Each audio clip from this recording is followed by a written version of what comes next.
In this video, we're going to look at a hempcrete sprayed two-story building. The foundation is hempcrete sprayed as well. The general contractor on this project was Bayol, a well-known GC. He's featured on the Chanvre and Construire en Chanvre websites.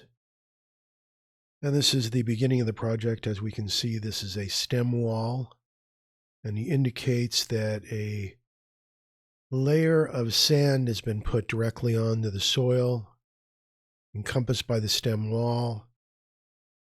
There are tubes that have been laid into the bottom layer for ventilation. It's called a rison ventilé.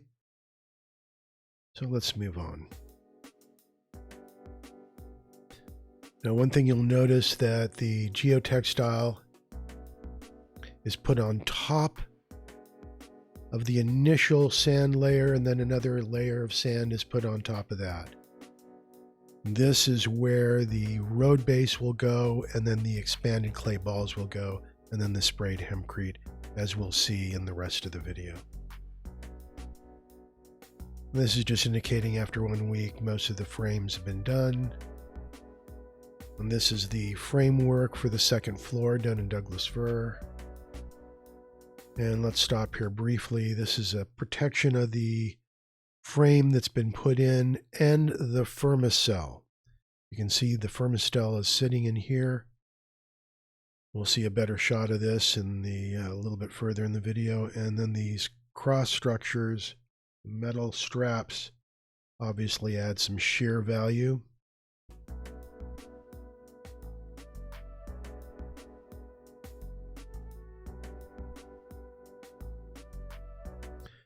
This simply says once the frame is up, it's been covered, they can begin to install the Fermacell sheets.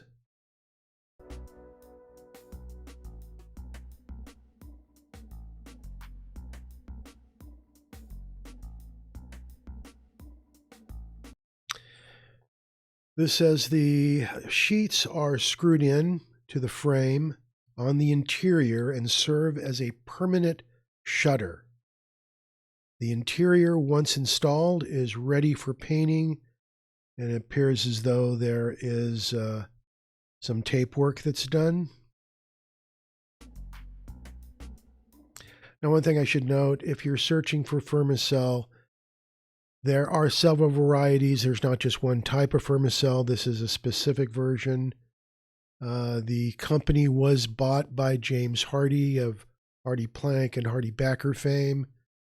They will be bringing it in the United States sooner than later.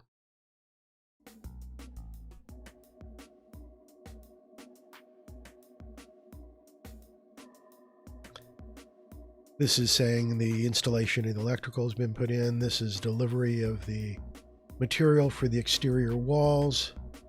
That was Chanvre bot and Tradical PF70. Now here you can see the road base has been put in. And he talks about how each site, he chooses materials and an installation type due to the soil conditions, etc. Now in this instance, we had the sand, the geotextile, sand, road base. It looks like a standard lime road base. On top of that, expanded clay balls. It looks like hydroton, which is familiar to hydroponic growers.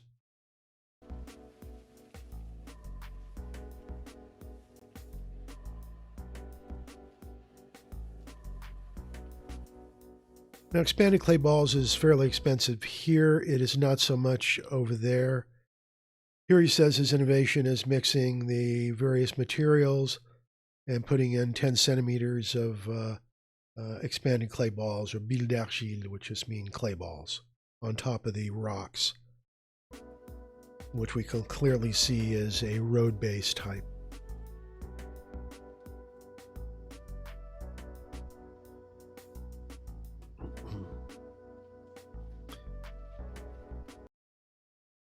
What he's suggesting here is that the clay balls complement the thermic quality and regulates the humidity that is already, as it is, ventilated with the tubes that are laid in underneath of the road base. And as I post additional videos, you'll see this same technique oft times being used on old buildings or ancient buildings, as they're called. Because in that instance, there's no concrete. They can't pour concrete in a ancient building foundation. So it's saying here that the hydrothermic capabilities of the hemp lime on the soil are optimized by and protected in this fashion.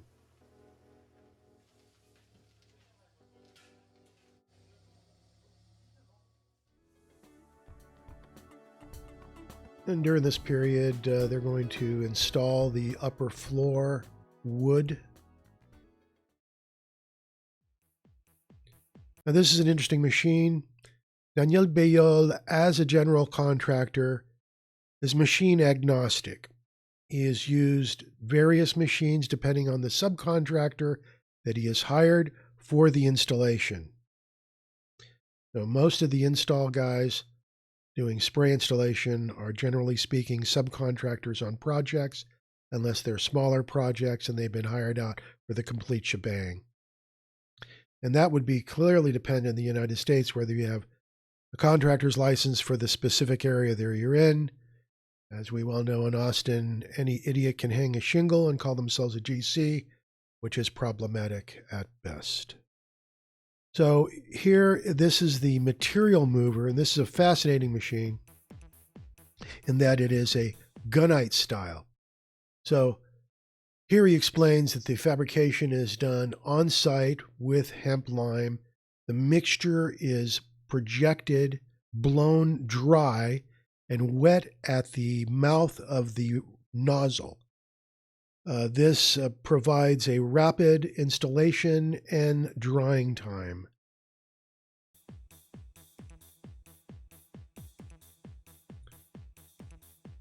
Now, I believe he's throwing in some sharp sand or masonry sand. He threw in a couple of bags of PF70, a giant bag of Chanvre bat. It will dump up and pour into this pan mixer. Let's let it do its thing. Dumps into the pan mixer dry. Eventually dumps it into the gunite funnel.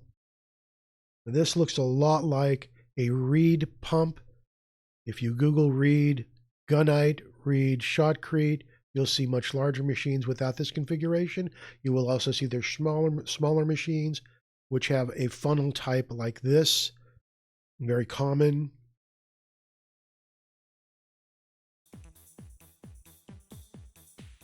And we don't know the manufacturer of this machine. Clearly, it's a European brand. Here he's simply saying the clay balls on top of the soil, on top of the material is it's not compacted and receives the hemp lime projected. And this is an interesting technique because you would think that it needs to be compacted. The same technique used with foam is used back east. And there's a great video by on the Build Show by Matt Rissinger where they're doing a job back east where the code requires insulation in the foundation. They put down road base and sprayed foam directly on top of it without compacting. And they said it was when you compacted, it didn't tie in to the rocks as well. So I'm assuming this is the same thing that's happening here.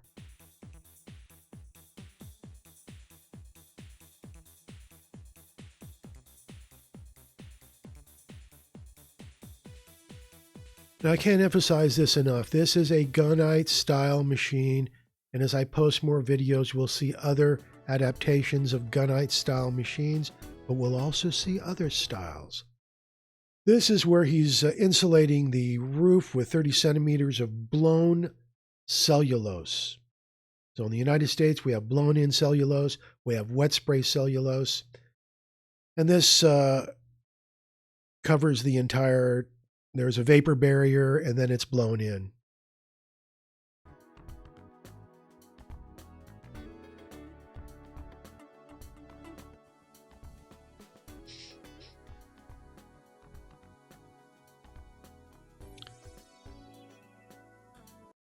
So this is just describing the treatment for the roof, for the ceiling, and it is a poplar tongue and groove batten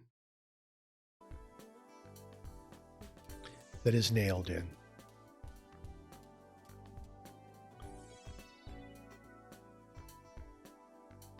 These are sun tubes for the bathroom and water closet, known as salle d'eau and WC.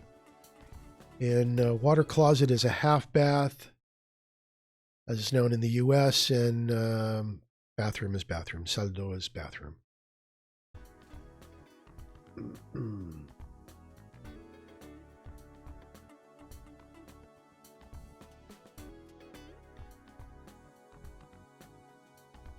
This is the bottom floor that is finished with the Hempcrete spray.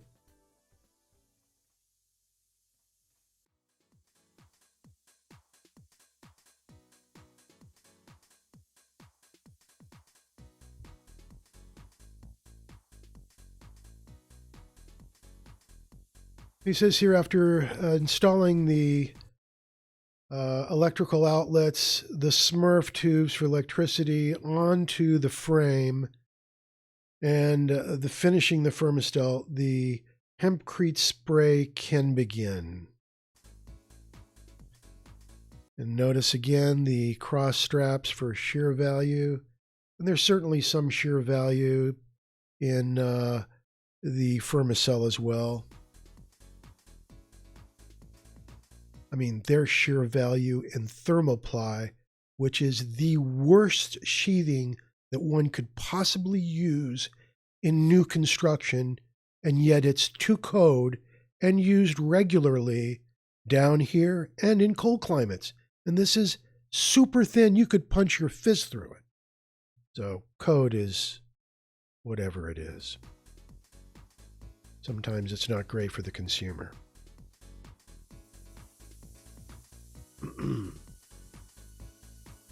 It simply says here he's going to run 30 centimeter projection, the Hempcrete spray rather.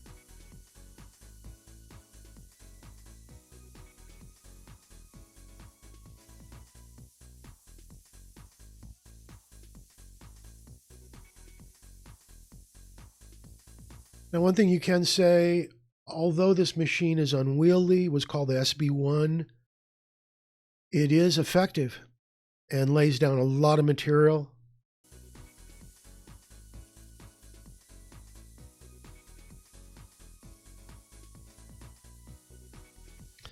So the principal construction technique here was simple, was faster and more economical, is what he's suggesting, and I believe he's probably right.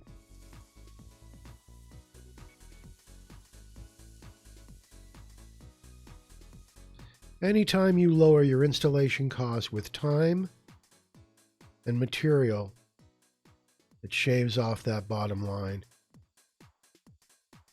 and what the cost would be to the end user.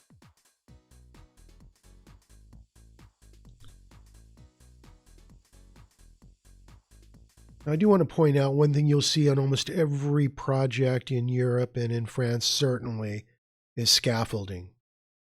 That's one thing that concerns me with some of the installers in the US. You can die from falling off a ladder.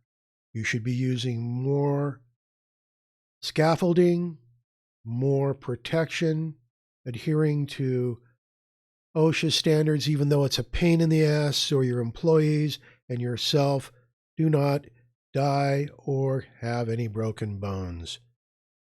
I mean, that's just a common sense thing.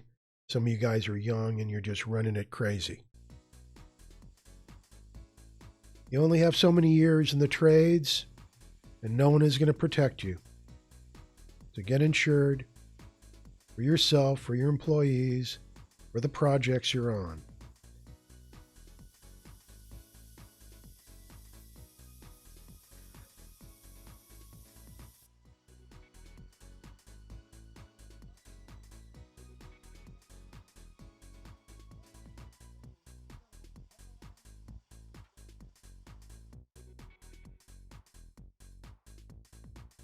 Some of the sprayed hempcrete research papers that were done by Florence Colette were based on this machine, but they all operate, whether they're a gunite style, whether they're a dry herd in the center sprayed exterior, whether they're mixed in the nozzle, whether they're mixed and projected. Okay, this just means the joists, the cross joists were installed on the floor. The Chanvre, the sprayed hempcrete, is going to be sprayed directly on top of that, filling it in, and then the parquet, nailed parquet flooring will be installed upon that. You can see back here, it looks like an electrical junction with multiple outlets and Smurf tubes running up to it.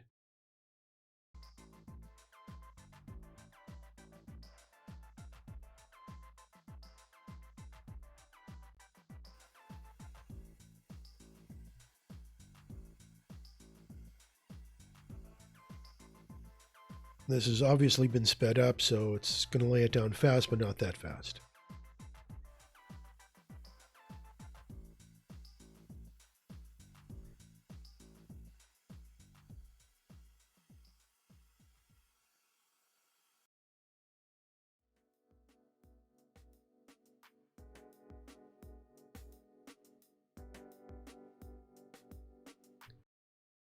And this is just a framework put up with Fermacell and wood wool, which is very common in Europe.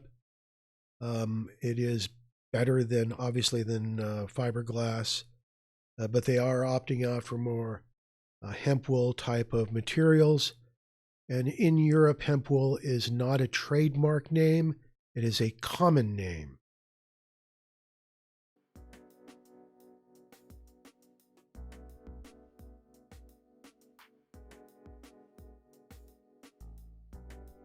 Now, this is interesting.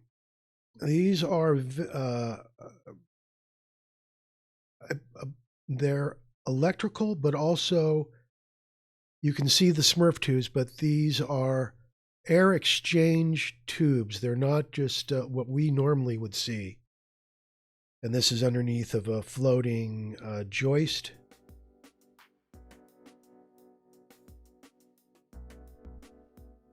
Now, this air exchange system, normally you would see round tubes here in the US, insulated.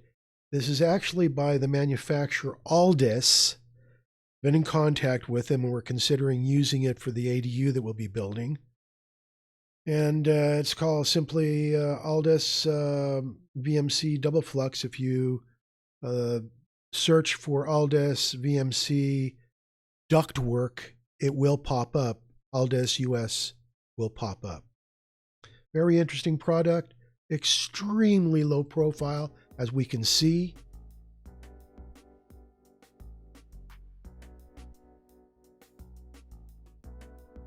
Now, at the juncture at the wall where it comes up, it will go into a round tube, as you can see right there.